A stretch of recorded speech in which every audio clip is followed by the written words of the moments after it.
over the past week, there has been a bout of racist violence that broke out first in the north of Ireland, in the city of Belfast, and then spread to other cities in Britain.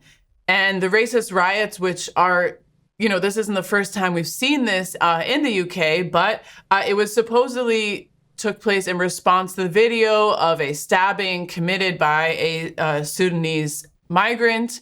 And then later news that broke about someone that died from, a stabbing attack. I think it was a year back that was carried out by a, migrant. And in response to these two kind of news items breaking, there were a series of violent riots that took place again in Belfast and in other cities, targeting immigrants on the streets, burning their homes, intimidation and hate speech taking place online. So really horrendous stuff that it has been taking place. And to break all of that down and to explain kind of how this happened and what really are the underlying causes of that, we are very lucky to be joined by Dr.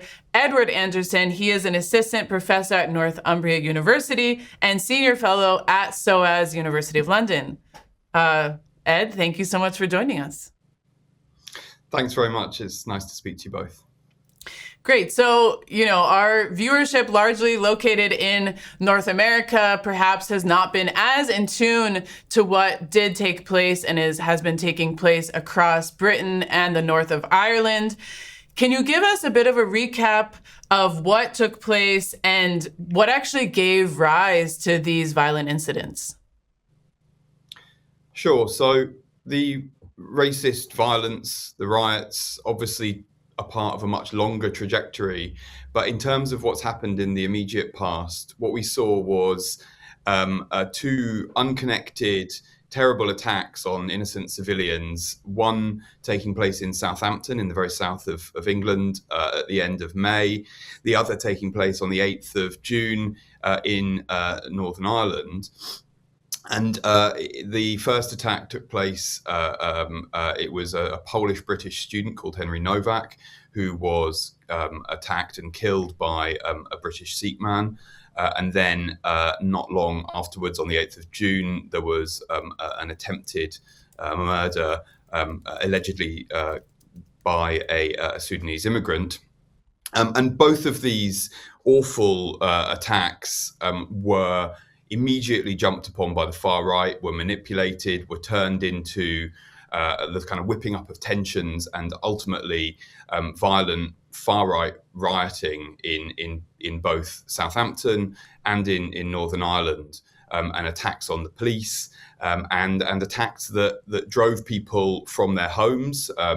Homes were burned down, families, there were images of children fleeing their burning homes, innocent migrant families and others for that matter, entire communities were really those were at risk. And this all kind of happened alongside various political leaders and various sections of the media contributing towards the whipping up of tension, the scapegoating of entire migrant communities. And this is, as I said, part of a much longer picture as well. Well, no, I'm glad you mentioned that it's part of a much longer picture, because it's not the first time. There have been riots of this type in the north of Ireland and Britain, which have left immigrant families and communities extremely vulnerable. And at the same time, we saw far-right Reform UK score a historic victory in recent council elections. Why has the government been unable to curb such outbursts of xenophobic violence? And what, in your opinion, Ed, is actually at the root of this violence? Well, you're right. This is part of a bigger picture. And as you mentioned, there's one of several right-wing parties in the UK, Reform, which is led by Nigel Farage, who is a friend of Trump's and quite frequently visits the United States. And he's also quite close to far-right leaders, nationalists, populists across the world. He's done quite well, or his party have done well in these local elections. But this is part of a much longer picture of the kind of appeasement of far-right politics and a real shift in political discourse in this country that I mean, look, there's a narrative that Britain has welcomed immigrants in the past. I think a lot of historians, myself included, would question that. But certainly, in more recent decades, and particularly since the Conservative government from 2010 onwards, there has been a real ramping up of hostility towards immigration and immigrants. And partly that was through this policy or series of policies known as the hostile environment, brought in by Theresa May in 2012.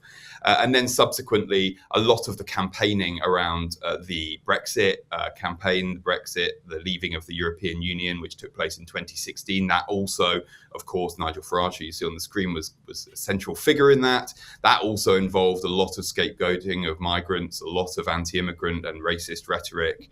And then, more recently, we've seen a kind of just continual real shift into far-right politics, the sorts of language and division that previously was the preserve of fairly extreme sections of the political sort of spectrum has become very much normalized. And even the Labour Party, which has now been in power for a year or so, even the Labour Party, Keir Starmer has kind of engaged in that sort of rhetoric.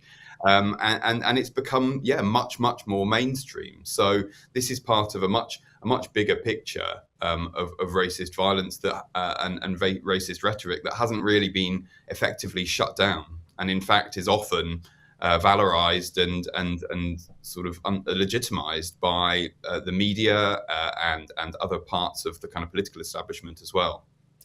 Well, it's interesting that you do mention the Labour Party there, because Labour PM Keir Starmer, who has, again, stubbornly remained in office amid widespread rejection of his mandate. But he expressed his condemnation of this violence. And, it seems like for centrists like him, it's very easy to point the finger at Nigel Farage, figures like Tommy Robinson, for driving such sentiments, yet his government has been responsible for prioritizing military spending over social spending, vilifying the Palestine solidarity movement in the UK, and at the same time upholding the interest of, the ethno-supremacist state of Israel. So is Labour, despite condemning what happened, at all responsible for what took place this past week?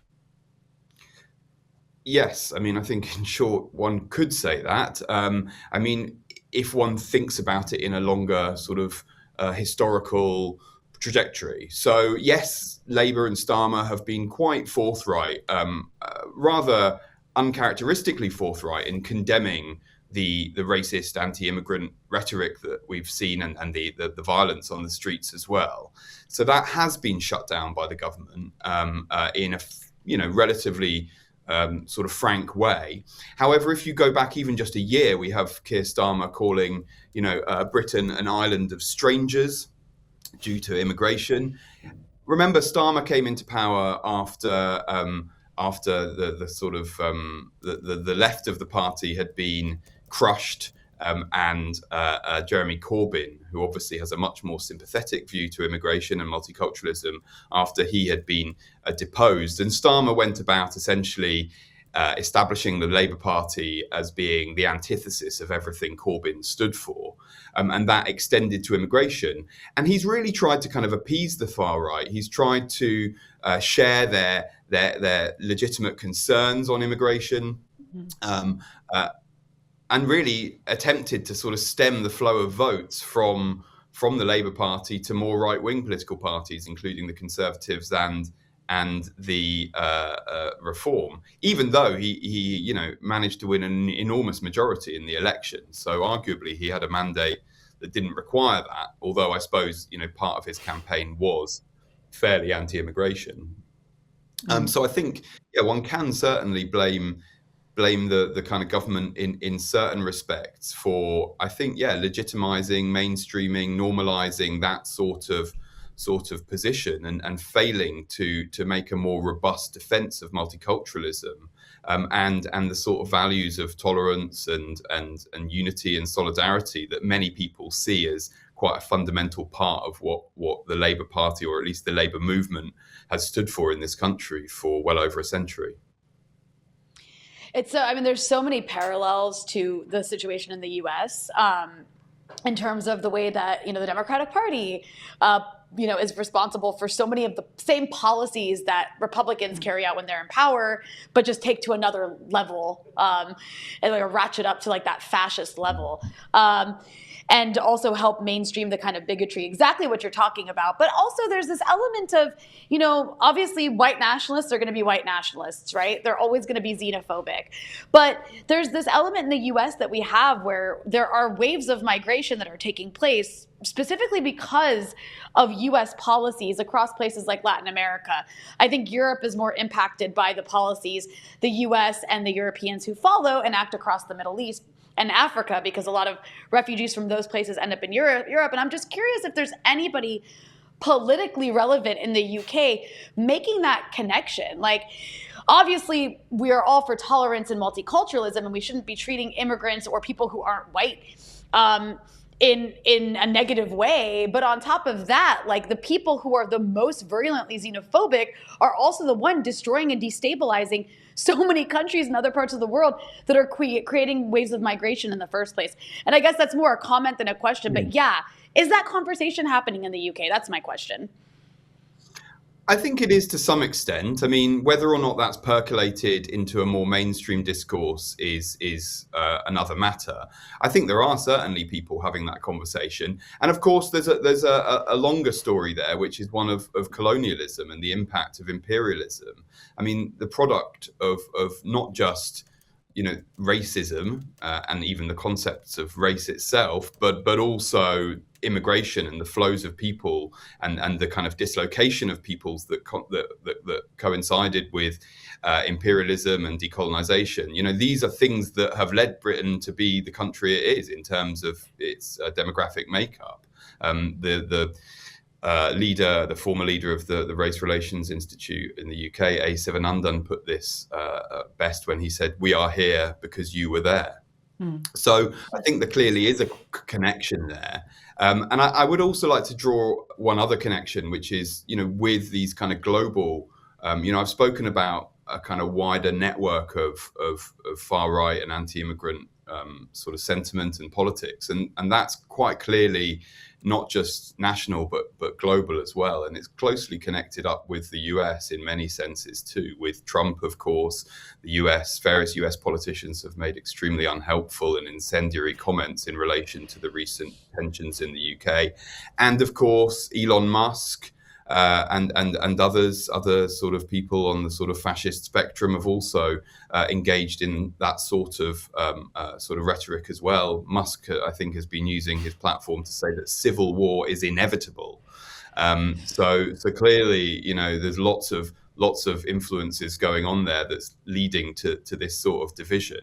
But equally, I think, if one wants to be a little bit optimistic, there is also networks of solidarity and progressiveness and more sort of radical and pro-multicultural forms of discourse, which are also transnational and which perhaps can lead to a more sort of optimistic outcome as well. I wanted to hit on that point before we let you go, Ed, which is that in response to the xenophobic violence that took place over the last week, we saw several cities organize anti-fascist demonstrations. What is the task now of progressive and left forces in the UK, and how can society move forward from incidents like these?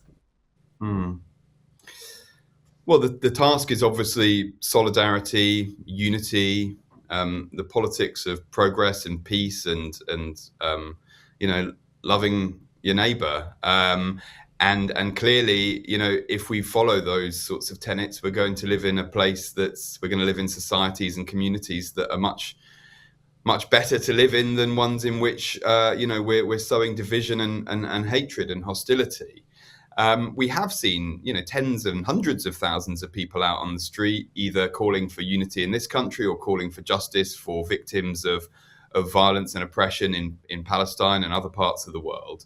I guess we need to continue fighting for that. And in the same way that far-right anti-immigrant rhetoric has become mainstreamed, we need to push back and allow that more radical, progressive, politics of solidarity to become mainstreamed and to make, you referred earlier to Labour as centrist. I mean, one fears that on certain issues they've become kind of centre-right, and actually to make them realise that that they're not going to be able to appease the far right, and they're not going to get far right votes. And actually, we need to make a robust argument for the benefits of multiculturalism and the realities of multiculturalism. We live in a multicultural society, and we need to promote that and get back to understanding why that's a good thing, and not constantly framing it disingenuously and against the facts as a bad thing, because it's just simply not the case.